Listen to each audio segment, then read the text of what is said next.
Eva Markova moved through life with the quiet determination of someone who had learned early that noise didn't buy freedom. She was 28, with soft brown curls she tied up with the same faded ribbon every morning, and a gaze that drifted between hope and exhaustion. Every day she walked the same 12 blocks through Brooklyn, past the same coffee shop window with the same chipped "Help Wanted" sign taped to the inside. But she never paused to read it. She already had 3 jobs. What she needed wasn't work. It was something harder to name. On the day everything changed, Eva had arrived early for her shift at the Elmwood Cafe, a narrow wood-paneled spot tucked beneath a row of cracked apartments. It hummed with the aroma of espresso and the ever-present tension of bills unpaid. The register jammed every third sale. The manager, a man who spoke only in fragments and passive-aggressive smiles, treated her as both invisible and indispensable. It was just past 11 when he walked in. He wore a dark overcoat despite the early spring warmth. His suit was subtle but expensive, the kind that didn't announce itself but refused to be mistaken for less. Eva noticed him because he didn't move like other people. He paused before sitting, as if surveying the air itself, and then placed a sleek silver laptop on the table before dialing a number with fingers that never hesitated. The Russian came through the phone like a storm. Fast. Heated. Disbelieving. I said no. That was not the agreement. The man, clearly American, responded in clipped tones, trying to manage the conversation. No, I don't understand. I don't. Just stop yelling. His voice, while calm, was stretched taut. Not with anger. With urgency. His tone suggested this wasn't just any call. It was a call that would ripple outward into boardrooms and legal clauses, into decisions that shaped companies. Eva froze. The Russian wasn't just fast. It was full of legal phrasing, clause references, numbers. She recognized the dialect, Moscow business elite, and she knew, instinctively, that the man on the phone was losing something far more valuable than money. He was losing control. She glanced at her tray, at the empty cappuccino cup she was supposed to clear. Her hand trembled just slightly. Then, she took one step forward. I speak Russian, she said quietly. He looked up sharply. If you want, I can help, she added. He didn't answer at first. But then, perhaps because desperation outweighs pride, he handed her the phone. Eva brought it to her ear with both hands. Her voice shifted instantly. Calm, respectful, fluent. Здравствуйте. Меня зовут Ева. Я перевожу для мистера Картер. Можем начать сначала. The voice on the other end paused, then began again. She translated in real time, pausing to clarify legal terms, repeating phrases until both sides understood. She jotted notes on a napkin. Her fingers remembered words she hadn't studied in months. She felt the conversation start to stabilize, no longer spiraling but sharpening into something constructive. When she handed back the phone, the man stared at her as though she'd performed surgery. They said if you confirm clause A, 4 by email before 5 p.m. Moscow time, they'll proceed with the licensing agreement. Otherwise, they'll consider it declined. He blinked once, slowly, then said, You just saved the biggest deal I've chased all quarter. She smiled, almost reflexively. I'm glad I could help. She turned, ready to vanish back into her anonymity. But he said, Wait. He reached into his jacket and pulled out a business card, sleek, silver, weighty. Julian Carter, CEO, Carter Global Systems. She took it with careful fingers. Eva Markova, but I just work here. No. He said, You don't. And then he was gone. Eva stood there, holding the card as though it might catch fire. The napkin with the translation still sat on the table, folded with quiet precision. Back in her apartment that night, she didn't tell her mother. Sophia was asleep, her breathing labored but steady. The medication made her tired, but it also kept her stable, and for now, that was enough. Eva sat by the bed, watching her, thinking about the phone call, about the weight of the moment, about how many times she'd silenced her own voice to let others speak. She took out an old notebook, the one she hadn't opened in years, the one filled with Russian grammar exercises and dreams too expensive to afford. On the first clean page, she wrote, Today, I saved something I'll never own. But for the first time, I felt seen. The next morning, she received a text. Miss Markova, this is Natalie, assistant to Mr. Carter. You are invited to a meeting at 3 p.m. today. Transportation will be provided. Please reply to confirm. She stared at the screen. A meeting. With the man whose voice she'd steadied. With the future she hadn't dared to imagine. Her thumb hovered over the reply. Then she typed, confirmed, and... In the silence that followed, she let herself believe just for a moment that perhaps the door she'd held open for others might, finally, open for her. Eva stood at the curb, the city's rhythm pulsing around her. The black town car idled, its polished surface reflecting the morning sun. She hesitated, fingers clutching the strap of her worn leather bag. The invitation had been unexpected, the message succinct. Mr. Carter requests your presence at his office. Transportation will be provided. She had spent the night oscillating between disbelief and anticipation, her mind conjuring scenarios both thrilling and terrifying. The driver, a middle-aged man with a kind smile, stepped out and opened the door. Miss Markova, he inquired. She nodded, her voice momentarily lost. Sliding into the plush interior, she was enveloped by the scent of leather and a hint of cologne. The city blurred past the tinted windows, a montage of familiar streets and familiar possibilities. Upon arrival at the towering glass edifice of Carter Global Systems, Eva's pulse quickened. The lobby was a cathedral of modernity, marble floors, soaring ceilings, and a symphony of hushed conversations and clicking heels. She approached the reception desk, where a poised woman greeted her. Miss Markova, Mr. Carter is expecting you. Please follow me. They ascended in a silent elevator, the cityscape unfolding beneath them. The assistant led her to a conference room, its floor-to-ceiling windows offering a panoramic view of Manhattan. Inside, Julian Carter stood, his gaze fixed on the skyline. He turned as she entered, offering a smile that was both warm and measured. Eva, thank you for coming. She returned the smile, nerves fluttering. Thank you for the invitation.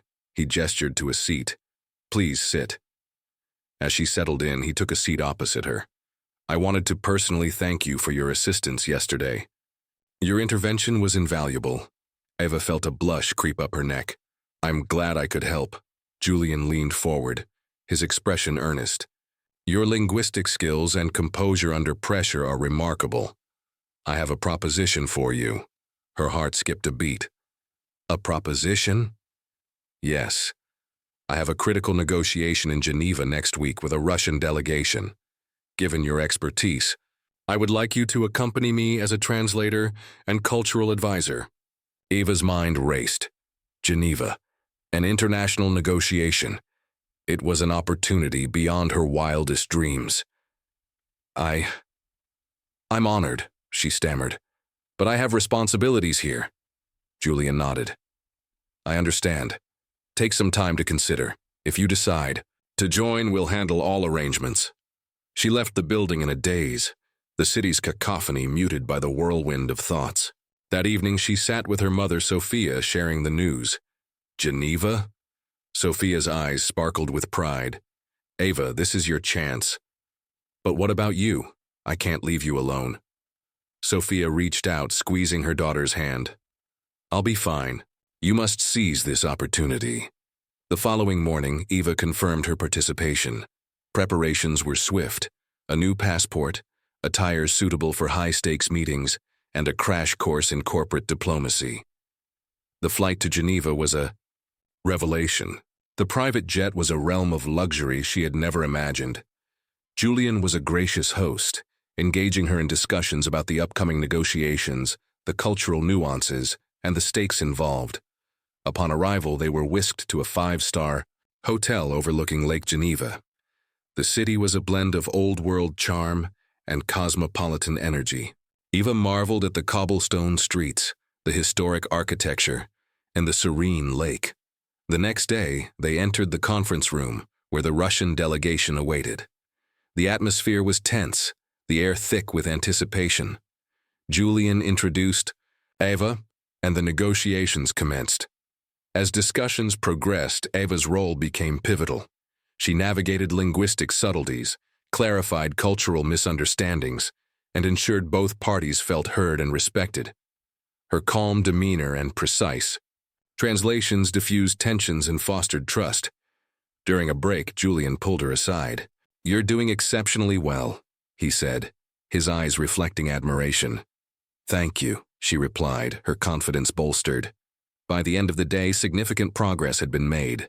The Russian delegation expressed appreciation for Ava's contributions, and tentative agreements were drafted.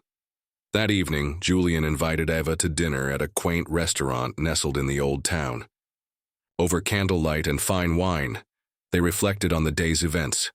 "You have a gift, Ava," Julian said. "Your ability to bridge gaps is rare," she smiled, the warmth of his words settling in her chest. "I just want to make a difference." "You already have," he replied, raising his glass. As they walked back to the hotel, the city lights shimmered on the lake's surface. Ava felt a sense of fulfillment she had never known. The journey had just begun, but for the first time, the path ahead seemed illuminated with promise. The early morning sun filtered through the sheer curtains of Eva's hotel suite, bathing the room in a soft amber hue. She had slept, but only just. The adrenaline of the previous day's negotiations had yet to release its grip on her body. Every detail still played back in her mind. The weight of each translated word, the tension of glances across the table, the quiet affirmations Julian had offered with a simple nod. She had not come here expecting to lead. She had come prepared, to help, to support, but something had shifted in that room.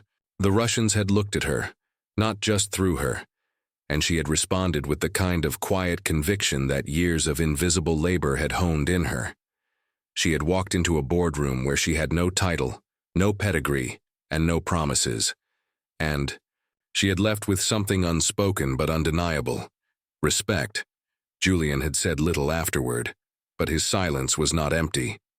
It was the silence of calculation, of reassessment. And Ava could feel it. The way he now looked at her, not as a curious anomaly, but as an equal, perhaps even something more. Breakfast was light.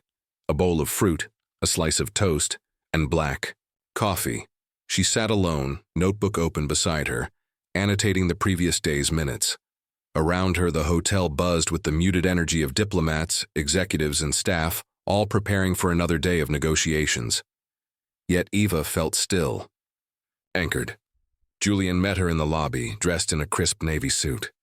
He greeted her with a smile that wasn't just polite, it was proud. "We've been invited to join the Antonov group for a follow-up session this afternoon," he said as they walked through the lobby. "They were particularly impressed by how you handled the Clause 12 pivot." Eva nodded, modest but inwardly thrilled. "It's a clause that doesn't translate easily." "It did yesterday," he said. At the venue, the tension in the conference room had dulled slightly, like the edge of a blade that had already been tested. Mr. Antonov, the stoic yet surprisingly warm chairman of the Russian delegation, gave a small, respectful nod toward Eva as they entered. "Miss Markova," he said in Russian, "welcome back." The negotiations resumed with deeper focus. Legal teams on both sides exchanged revised language, and Eva remained the bridge, guiding tone, intention, and meaning with meticulous care.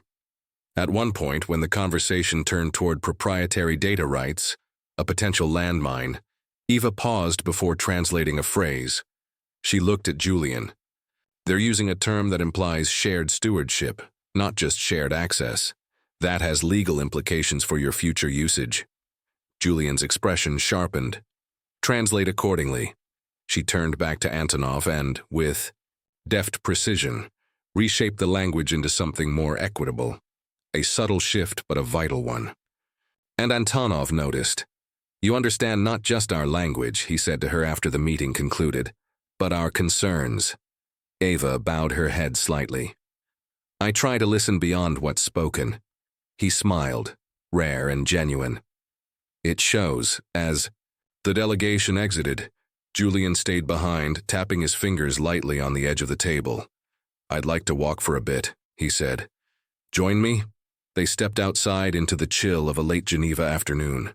The sky was soft with clouds, the lake reflecting 1,000 shades of gray and blue. They walked along the promenade in silence for a while, the kind that didn't need to be filled. Finally, Julian said, "You changed the direction of the deal today. That clause, you didn't just translate it, you reframed it. You protected our interests before I even saw the threat." Ava didn't look at him. It's instinct and a little desperation. He glanced sideways. "Desperation?" She gave a small laugh. "I've spent years hoping someone would notice.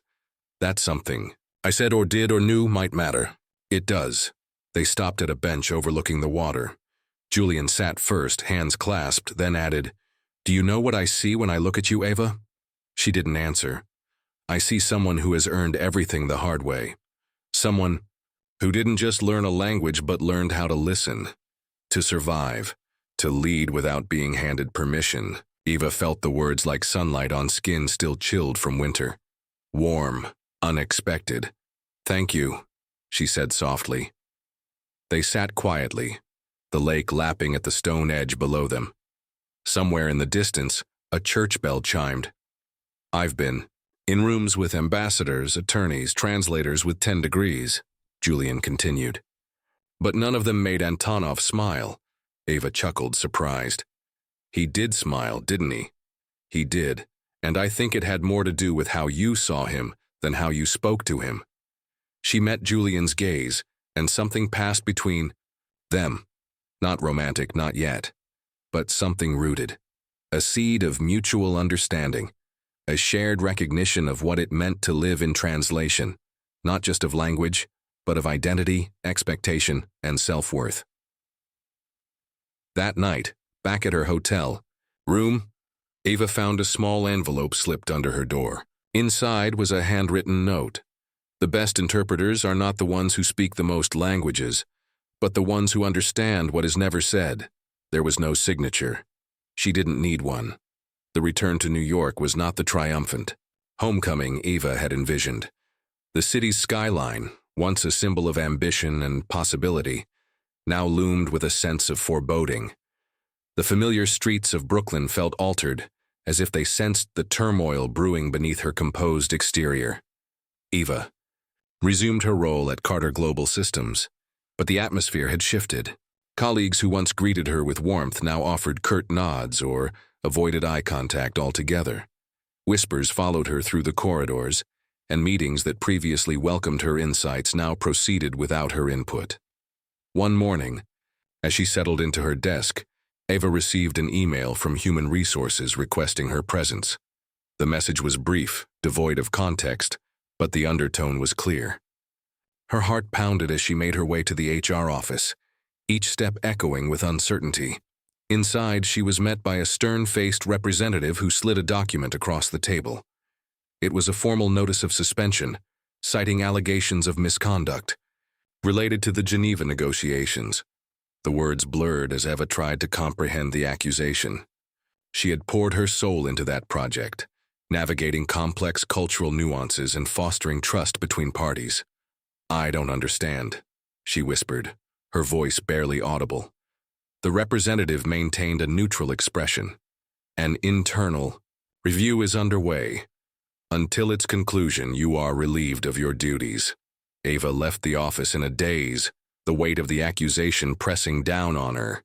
Back at her apartment, she recounted the events to her mother, Sophia, who listened, with a mix of concern and disbelief. "This doesn't make sense," Sophia said. "You've always acted with integrity." Ava nodded, tears welling in her eyes. "I don't know who would do this." Determined to uncover the truth, Eva began her own investigation. She revisited her notes from Geneva, cross-referenced emails, and scrutinized every detail of the negotiation process. Patterns began to emerge, pointing toward discrepancies in the documentation submitted to the board.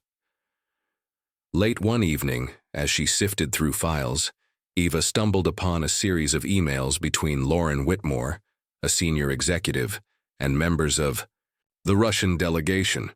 The correspondence suggested that Lauren had bypassed protocol, presenting herself as the lead negotiator and undermining Eva's contributions. Realization dawned. Lauren had orchestrated the entire scheme, manipulating information to discredit Eva and claim credit for the successful deal. The betrayal cut deep, not just professionally but personally. Eva had admired Lauren, viewing her as a mentor and ally.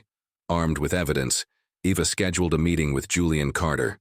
She presented her findings, detailing the extent of Lauren's deception. Julian listened intently, his expression a mix of anger and regret. "I trusted her," he said, his voice tinged with bitterness. "But the evidence is undeniable." Julian assured Eva that immediate action would be taken. Lauren was placed on administrative leave pending a thorough investigation. The board was informed, and steps were initiated to rectify the situation. News. The days that followed, Eva's suspension was lifted and her reputation restored. Colleagues who had once shunned her now offered apologies and words of support. But the experience had left a scar, a reminder of the fragility of trust and the perils of ambition. Julian approached Eva with a proposal. "I want you to lead our new cultural intelligence division," he said. "Your ability to navigate complex cultural landscapes is unparalleled." Eva considered the offer, recognizing the opportunity to effect meaningful change. She accepted, determined to foster an environment where integrity and collaboration were paramount. As she settled into her new role, Eva reflected on the journey that had brought her here. The challenges had been formidable, the betrayals painful, but they had forged her into a leader of resilience and vision. In the quiet moments, she thought of Julian, whose support had been unwavering. Their relationship had deepened, evolving from professional respect to a profound connection. Together, they envisioned a future where empathy and understanding guided global partnerships.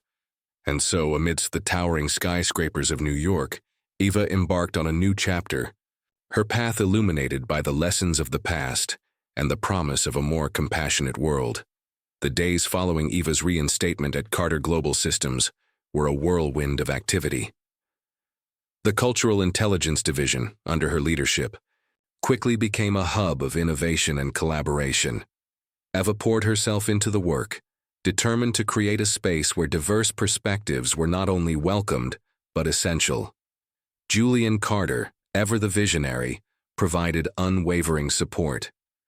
Their professional relationship deepened, built on mutual respect and shared values. Late nights at the office often transitioned into thoughtful conversations over coffee, where ideas flowed freely and laughter became a common refrain. One evening, as they reviewed a proposal for a new international partnership, Julian leaned back in his chair, studying Eva with a contemplative expression. "You've transformed this company," he said, "not just with your ideas, but with your integrity." Eva smiled, a hint of shyness in her eyes. "I couldn't have done it without your support." Julian reached across the table, gently taking her hand. "Eva, I admire you, not just as a colleague, but as a person." The air between them shifted, charged with unspoken emotions. Eva's heart raced, but she met his gaze steadily. "Julian, I feel the same," she whispered. Their connection, once rooted in professional collaboration, blossomed into something deeper. They navigated their evolving relationship with care, mindful of the delicate balance between personal and professional spheres. As their bond strengthened, so did the company's global influence.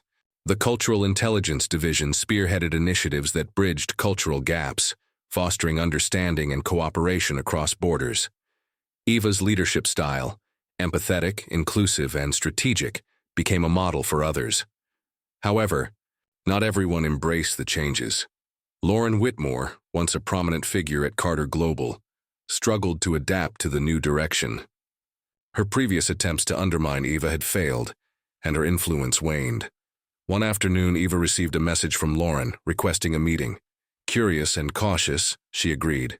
They met in a quiet conference room, the atmosphere tense. "Wanted to apologize," Lauren began, her tone sincere.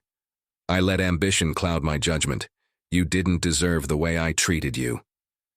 Eva studied her, searching for signs of authenticity. "Thank you for saying that," she replied. It means a lot. Lauren nodded, a hint of relief in her expression.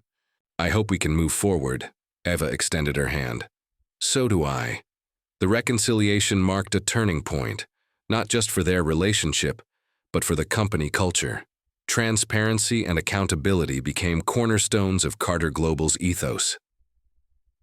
Outside of work, Eva and Julian's relationship flourished. They found solace in each other's company, sharing quiet moments and grand adventures alike. Weekend getaways to the countryside offered respite from the demands of their roles, allowing them to connect on a deeper level.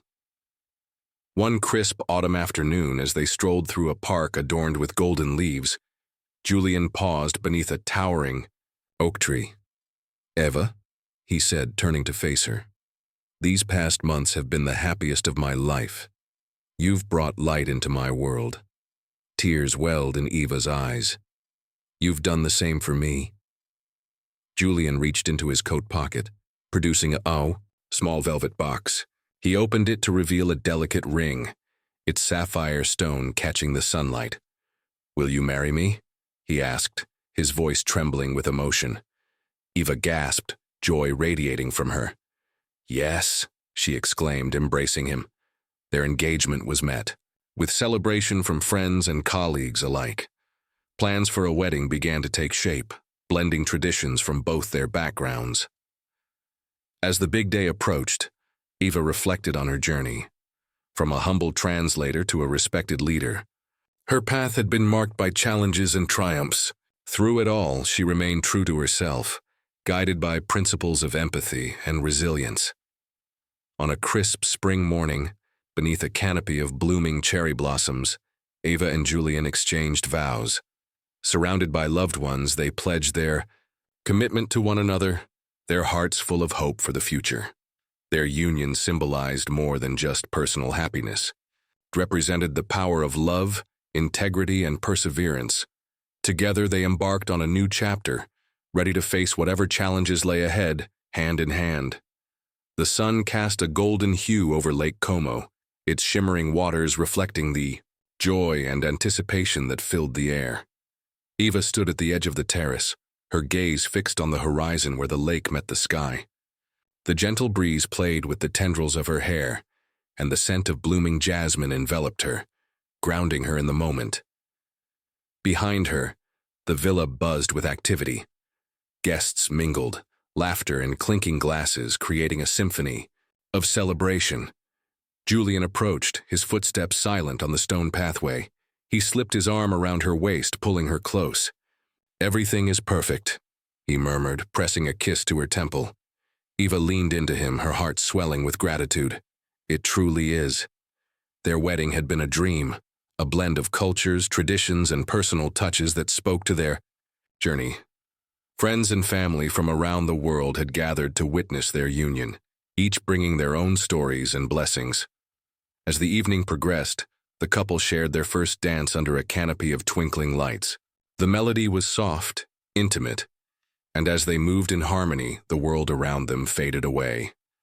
In that moment, it was just the two of them, their love anchoring them amidst the whirlwind of life. Later, as the festivities continued, Eva found herself in a quiet corner of the garden, reflecting on the path that had led her here. From her humble beginnings in Brooklyn to the corridors of power at Carter Global Systems, every challenge, every triumph had shaped her. Julian joined her, 2 glasses of champagne in hand. He handed her one, their fingers brushing. To us, he toasted. To the journey, she replied, clinking her glass against his. They sipped in silence, the weight of their shared experiences settling comfortably between them. Julian turned to her, his eyes searching. Eva, there's something I've been meaning to ask. She raised an eyebrow, curiosity piqued. Would you consider co-leading a new initiative? A foundation focused on cultural intelligence and global collaboration. Your insights, your experiences, they're invaluable. Eva's eyes sparkled with excitement. I'd be honored. Their shared vision extended beyond the confines of their company. Together they aimed to foster understanding, bridge divides, and create spaces where diverse voices could thrive. As the night deepened, The couple stole away to the lake's edge. The moonlight danced on the water and the distant sounds of celebration echoed softly. Julian pulled Eva into his arms, their connection palpable. "Whatever challenges come our way," he whispered, "we'll face them together." Eva nodded, her heart full. Always. In the stillness of the night, amidst the beauty of Lake Como and the warmth of their love, Eva and Julian embraced the future, ready to write the next chapter of their story, hand in hand, heart to heart. As the final toasts were made and guests began to drift toward their suites, a man approached the edge of the terrace, hesitant but resolute. He was tall, silver-haired, and impeccably dressed, but his face was pale beneath the villa lights. Eva noticed him first. Something in his eyes made her pause. He looked familiar, yet foreign, as if from a photograph long buried. Julian turned, to see her expression change, and followed her gaze. The man cleared his throat, his voice low but firm. "Julian, I'm sorry to interrupt. My name is Richard Carter. I'm your father." Silence blanketed the terrace. Julian froze. Eva reached instinctively for his hand. "My father is dead," Julian said, voice sharp. "I faked my death," Richard said, his words like stones dropping into water. "To escape the debt, the shame. I watched you from afar until now." The revelation hit like a wave. Julian's mind reeled. Questions swirled. Why now? Why here?